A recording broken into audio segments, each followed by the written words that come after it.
समर्थ स्वामी श्री रामदास जी महाराज, छत्रपति शिवाजी महाराज के गुरुदेव।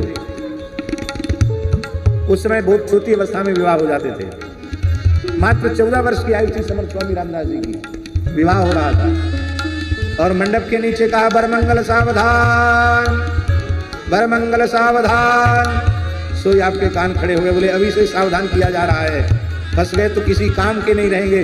जैसे तीसरी बार पुरोहित जी ने कहा, बरमंगल सावधान, आपने हुंकार किया और मंडप से ऐसे उछले कि लोग खोजते रह गए, गायब हो गए।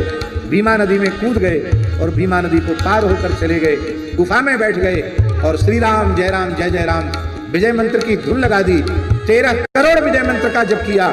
साक्षात श्री रघुनाथ जी ने प्रकट होकर दिया। और कालांतर में समर्थ स्वामी रामदास जी महाराज जब अपनी जन्मदात्री माता का दर्शन करने आए, जो माता अपने पुत्र, एकमात्र पुत्र थे, दूसरा भाई भी नहीं था, अकेले थे घर में, अपनी माँ को देखने, माँ को प्रणाम करने आए। माँ रोते रोते अंधी हो गई थी।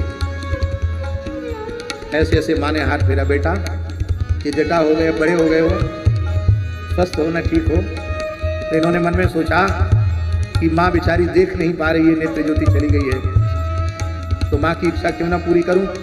समर्थ स्वामी जी ने दोनों उंगली जैसी माँ के नेत्रों से लगाई, माँ को नई दृष्टि आ गई।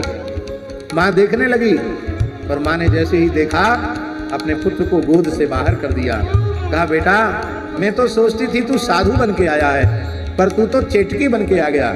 ये चमत्कार दिखाने के लिए तू चमत्कार दिखा रहा है, इस चमत्कार से भजन का नाश हो जाता है।